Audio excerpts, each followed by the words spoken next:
오늘부터 우리는 2주간 동안 예레미야 애가서를 함께 묵상할 것입니다. 구약의 예언서 중에서 세 번째 책인 예레미야 애가. 이 예레미야 애가는 예레미야 선지자가 슬퍼서 부른 노래입니다. 슬픈 노래. 그러면 예레미야 선지자는 왜 슬픈 노래를 불렀습니까? 우리가 예레미야와 이사야 선지자를 비교할 때에 예레미야의 차이는 무엇입니까? 이사야 선지자는 남유다가 멸망하기 전에 멸망을 예언한 선지자라고 한다면, 예레미야 선지자는 이미 그 멸망을 눈으로 직접 목격을 한 선지자라는 사실입니다. 우리가 아는 대로 남유다 왕국은 BC 586년에 바벨론 제국에 의해서 멸망을 당했습니다. 바로 그때 유다 왕국의 수도인 예루살렘과 예루살렘의 성전이 멸망을 당했는데, 그 멸망당하는 모습을 실제로 목격했던 선지자가 바로 예레미야 선지자입니다. 예레미야 선지자는 이미 예레미야서를 통해서 유다 왕국의 멸망을 예언하기는 했지만은 실제로 멸망을 자기 눈으로 목격을 하고 보니까 너무 마음이 아프고 슬프고 괴로웠습니다. 충격이 컸습니다. 그래서 그의 슬프고 괴롭고 비참한 마음을 노래로 글로 썼는데, 그것이 바로 예레미야 애가입니다. 그래서 1장 1절에서 예레미야는 오늘 말씀 이렇게 탄식을 하고 있습니다. 슬프다 이 성이여, 본래는 거민이 많더니 이제는 어찌 그리 적막히 앉았는고, 본래는 열국 중에 크던 자가 이제는 과부 같고, 본래는 열방 중에 공주 되었던 자가 이제는 조공 드리는 자가 되었도다. 과거에는 부강했던 나라가, 그 유다 왕국이 이제는 남편을 잃은 과부와 같은 나라가 되었다, 이렇게 노래하고 있습니다. 과부와 같은 쓸쓸한 나라. 또한 과거에는 주변 나라들로부터 공주처럼 대접을 받던 나라였는데, 이제는 오히려 주변 나라에 굽신거리는 불쌍한 나라가 되었다는 것입니다. 그래서 예레미야는 밤새도록 울었습니다. 2절 말씀해 보니까 밤새도록 애곡하니 눈물이 뺨에 흐르며 사랑하던 자 중에 위로하는 자가 없고 친구도 다 배반하여 원수가 되었도다. 자기 조국이 멸망하는 장면을 보니까 얼마나 슬프고 괴로웠던지 밤새도록 예레미야 선지자는 울었습니다. 과거 한국이 일제시대 일본의 침략을 받고 나라가 멸망했을 때 많은 사람들이 참 슬퍼서 울었던 것을 우리가 기억하고 있는데, 예레미야 선지자 역시 나라를 빼앗긴 서러움과 그런 슬픔 때문에 밤새도록 울었습니다. 그런데 더 슬픈 것은 그렇게 슬퍼하는 예레미야를 위로하는 자가 없고 친구도 다 배신하여 원수가 되었다는 사실입니다. 즉, 이전에 유다 왕국이 강했을 때는, 부강했을 때는 그렇게 동맹을 맺고 잘하던, 친하게 지내던 이웃 나라들이 나라가 망하니까, 유다가 망하니까 다 등을 돌리고 배신했다는 사실입니다. 어제의 친구가 오늘의 적이 된 것입니다. 오늘 마치 오늘날에도 만약에 내가 돈이 많고 권력이 있으면 사람들이 내 주변에 이렇게 몰려들지만, 내가 하루아침에 빈털터리가 되면 나를 다 배신하고 등을 돌리는 것과 같은 이치였습니다. 자, 그런데 이런 와중에 예루살렘 거민들, 이 백성들은 무엇을 하고 있습니까? 7절 말씀해 보니까 예루살렘이 환난과 군박을 당하는 날에 옛날의 모든 즐거움을 생각하며, 옛날의 즐거움을 생각했다. 백성이 대적의 손에 빠지나 돕는 자가 없고 대적은 보고 그 황적함을 비웃도다. 지금 나라가 망했는데 사람들은 무엇을 하고 있습니까? 옛날의 즐거움 생각했다. 소위 옛날이요. 옛날을 그리워하고 옛날을 노래하고 있었다. 여러분, 앞서 예루살렘은 과부라고 이렇게 표현했다 그랬죠? 과부. 옛날에 남편이 있었을 때는 행복했겠죠. 물론 남편은 하나님이시죠. 남편이 있었을 때 그 행복했던 과거, 그때는 이것도 좋았고 그때는 저것도 좋았고, 옛날에 참 좋았는데, 그렇게 옛날을 회상했다는 것입니다. 물론 그럴 수 있습니다. 우리가 좋았던 과거 옛날 회상하는 것, 추억하는 것 우리 자유입니다. 그러나 여러분, 지금 이 예레미야 선지자가 이 애가 슬픈 노래를 쓰는 이유가 무엇입니까? 옛날에 좋았던 때를 생각하라고, 그때만 기억하라고 이것을 쓰고 있습니까? 지금 예레미야가 슬퍼하는 이유가 무엇입니까? 유다의 멸망도 멸망이지만 유다 왕국이 왜 멸망을 했느냐, 그 이유를 생각하라고 애가를 썼다는 말씀입니다. 그런데 사람들은 멸망의 원인을 깨닫지 못했습니다. 그래서 예레미야 선지자는 멸망의 원인을 말하고 있는데 그 멸망의 원인이 무엇입니까? 오늘 5절 말씀해 보니까 저의 대적이 머리가 되고 저의 원수가 형통함은 저의 죄가 많음으로, 유다의 죄가 많음으로 여호와께서 곤고케 하셨습니다. 어린 자녀들이 대적에게 사로잡혔다. 많은 사람들이 포로로 잡혀갔지요. 여러분, 바벨론 제국에 의해서 유다 왕국이 멸망한 원인이 무엇인가 하면 바로 죄 때문이라고 말씀하고 있습니다. 저의 죄가 많음으로 여호와께서 곤고케 하셨습니다. The Lord has brought her grief because of her many sins. 많은 죄 때문에 망하게 하셨다. 결국 유다 백성들의 죄가 멸망의 원인이었습니다. 그렇다면 지금 예레미야 선지자가 슬퍼하면서 우는 이유가 무엇입니까? 진짜 이유가 무엇입니까? 멸망 자체도 슬프지만 바로 그 죄 때문에 슬퍼하고 있었다는 말씀입니다. 특히 예레미야서에 나타난 대로 예레미야 선지자는 예레미야서를 통해서 이미 죄를 회개하지 아니하면 나라가 멸망할 것이라고 수없이 많이 외쳤지만 그 하나님의 말씀을 무시하고 고집을 부리다가 죄를 짓다가 나라가 망하게 되었으니 그 유다 백성들이 교만한 죄, 그것 때문에 예레미야 선지자는 슬피 울었던 것입니다. 그러면 여러분, 유다 백성들은 어떤 죄를 지었습니까? 오늘 8절 9절 말씀해 보니까 예루살렘이 크게 범죄함으로 불결한 자같이 되니 전에 높이던 모든 자가 그 적신을 보고 업신 여기며 저가 탄식하여 물러가도다.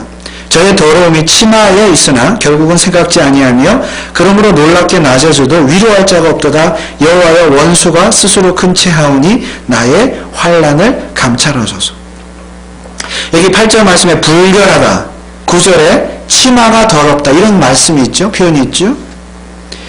이게 다 여인의 부정함을 표현하는 것입니다.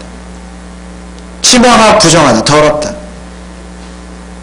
여인이, 부인이, 아내가 성적으로 타락했다는 말씀입니다.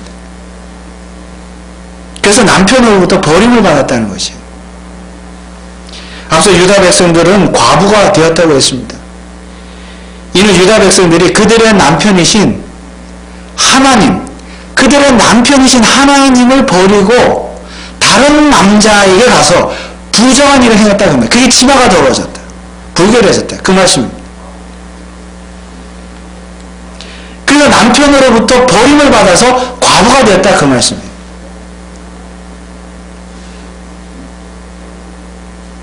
그러므로 지금 유다 왕국이 멸망한 이유는 그들이 그들의 남편이신 하나님을 버리고 다른 남자에게 가서 부정한 일을 행한 죄, 다른 말로 하면 바로 우상숭배의 죄, 다른 신을 섬겼다는 거죠.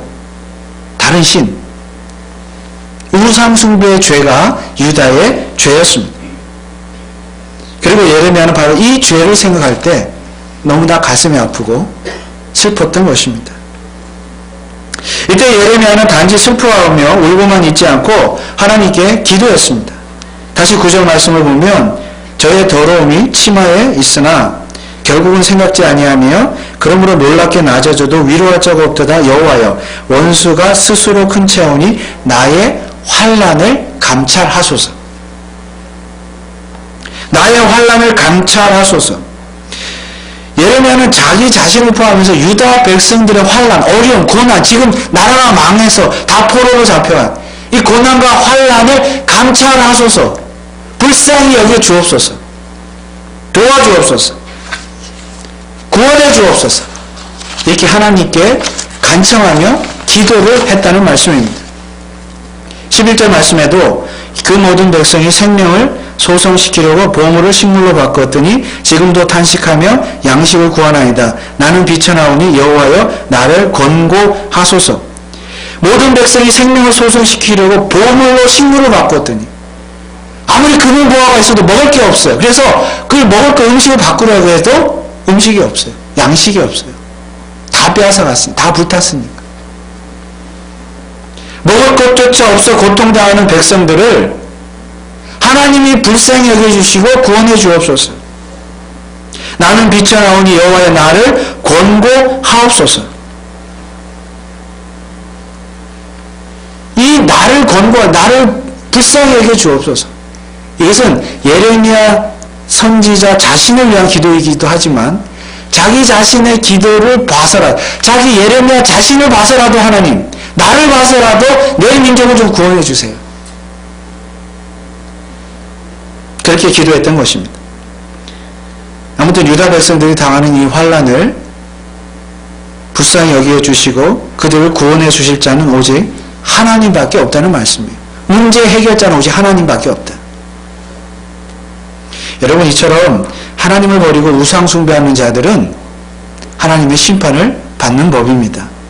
구약 성경은 하나님은 우리의 남편이요 우리는 하나님의 부인이다, 아내다, 이렇게 표현을 하고 있습니다.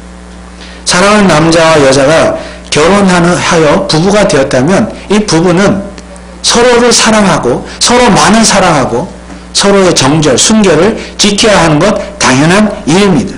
요즘 미국이나 한국이나 소위 말하는 미투 운동이라고 아주 그 열풍이 일어나고 있죠. 자기 부인 외에 다른 여자에게 어떤 성적으로 추행을 하거나 폭행하는 것, 그 자체도 죄이지만 남편이 그렇게 하면 자기 부인에게 뭐예요? 죄를 짓는 것이죠. 자기 부인에게. 순결을 지키지 못하는 죄. 물론 우리의 남편이신 하나님은 우리를 절대 버리지 아니하십니다. 아니, 우리를 절대 버리는 법이 없습니다. 그러나 오히려 아내된 우리 성도들이 하나님을 버려요. 우리의 남편이신 하나님을 버리고 어떻게 해요? 다른 남편에게 가요. 다른 남자를 사랑해요. 우상숭배지요.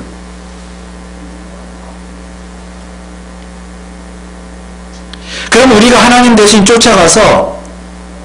쫓아가는 한눈을 파는 다른 남편, 우리가 우상숭배하는 대상은 무엇입니까? 누구입니까?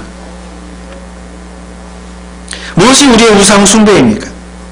하나님보다 더 사랑하는 것, 다 우상숭배입니다. 골로새서 3장 5절 말씀 이렇게 기록하고 있습니다. 그러므로 땅에 있는 지체를 죽이라. 곧 음란과 부정과 사욕과 악한 정욕과 탐심이라. 탐심은 곧 우상숭배니라. 탐심, 욕심이죠. 그러나 그 앞에 있는 말, 음란, 부정, 사욕, 악한 정욕 다 탐심입니다. 그게 우상숭배다. 그러면 여러분, 탐심이 우상숭배인데 정말로 탐심은 무엇입니까? 우리가 실제로 우리의 부부관계에 있어서 남편과 아내가 서로 남편과 아내 외에 다른 남자, 다른 여자와 부정한 관계를 행하는 것, 이것 자체도 탐심이며 우상숭배입니다. 그러니까 하나님께 우상숭배한다는 것이 무슨 다른 신을 믿고 뭐 불교를 믿고 무슨 미신을 섬기고 꼭 그런 종교적인 것만이 아니라 실제로 우리 생활 자체에서 남편과 아내의 대의와 정결과 순결을 지키지 않고 부정한 일을 행하는 자체도 하나님께 대한 우상숭배입니다. 실제로. 그 우상숭배라는 것이 눈에 보이는 우리 삶의 모든 것이 다 우상숭배가 될 수 있다는 말씀입니다.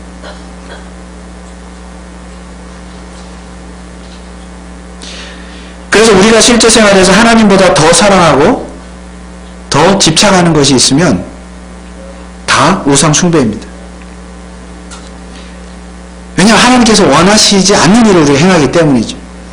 결과적으로 하나님을 덜 생각하게 되고 하나님의 뜻과는 반대 방향으로 행하게 되어 있기 때문에 다 우상숭배입니다. 그런데 누가 이런 우상숭배를 행합니까? 우리가 이런 말씀을 들으면 우리는 흔히 이렇게 생각합니다. 아, 그건 나와는 상관이 없다.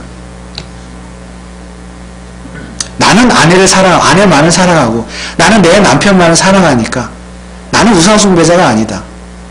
뭐 나는 하나님을 정말 사랑하니까 나는 뭐 다른 종교를 믿는 것도 아니고 뭐 알라신을 믿는 것도 아니고 부처를 믿는 것도 아니고 나는 우상숭배자가 아니다. 나와는 상관없는 일이라고 생각하기 쉽습니다.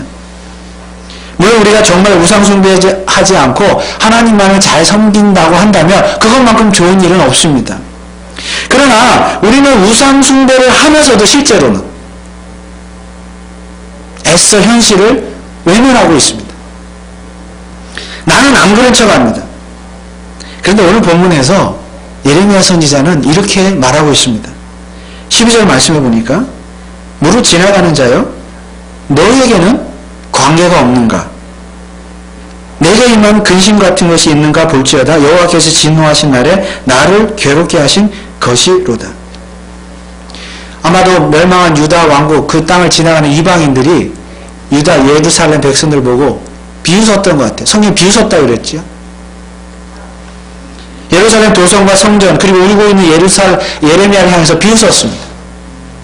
뭐라고 비웃었을까요? 너희의 하나님께서 너희를 지켜주신다고 하더니 꼴 좋다. 너희 하나님 어디 있느냐? 그렇게 잘난 척하더니 참 꼴 좋다. 이렇게 비웃었다는 것이죠. 자, 바로 이때 예레미야 선지자가 그들에게 비웃는 그들을 뭐라고 말하고 있습니까? 너희에게는 관계가 없는가? Is it nothing to you? 무슨 말입니까? 이 일이 남의 일처럼 보이느냐? 너희와는 관계가 없는 것처럼 보이느냐? 너희에게는 이런 일이 일어나지 않을 줄 아느냐? 그런 뜻입니다. 이러한 예레미야의 말은 당시 이방인들에게 뿐만이 아니라 구약시대 사람들 뿐만 아니라 오늘 저와 여러분들에게도 동일하게 하시는 말씀인 줄 믿습니다. 우리들에게 하는 말이에요. 여러분들에게 유다의 멸망이 유다의 일인 줄만 아느냐? 너희와는 관계가 없는 줄 아느냐? 너희들도 오늘날 너희들도 21세기의 너희들도 하나님의 말씀대로 살지 않고 우상숭배하면 너희도 멸망을 당할 것이다.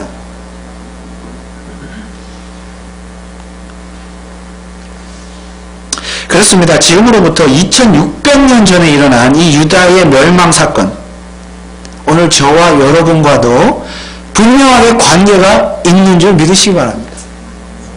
여러분, 예레미야 애가가 왜 구약성경에 기록되어 있습니까? 오늘 우리가 관계가 있으니까 구약성경에 예레미야 애가라는 책이 있죠. 그러므로 하나님께서는 오늘도 이 성경 말씀을 통해서 저와 여러분들에게 말씀하고 계십니다. 우상숭배의 죄에서 떠나라. 너희는 우상숭배의 죄와 관계가 없는 줄 아느냐? 아니다. 관계가 있다. 그러므로 우상숭배의 죄에서 즉시 떠나라. 그렇지 않으면 너희도 심판을 당할 것이다. 사실 오늘 이 시대의 사람들이 그들의 죄를 회개하고 하나님께 나아갈 수 있는 유일한 길은 예수 그리스도밖에 없는 줄 믿습니다.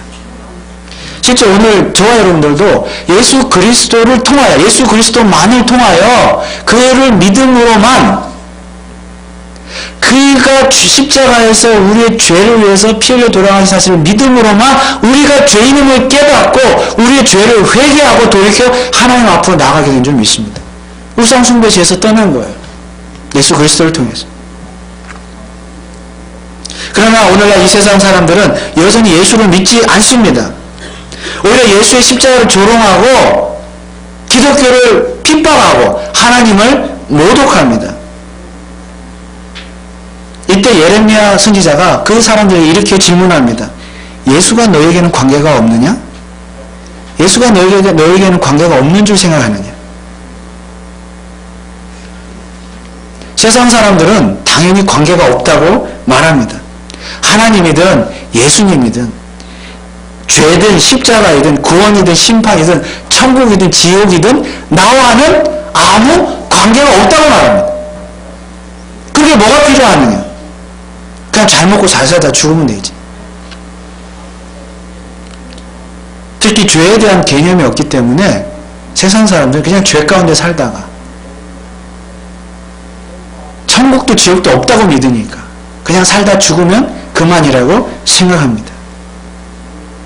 그러니까 기독교든 성경이든 하나님이든 뭐 예수 그리스도든 십자가 나와는 아무 상관이 없다. 그런데요, 예레미야서 제가 동일한 질문을 합니다. 정말 너희와 아무 상관이 없는 줄 아느냐? 예수가? 심판이?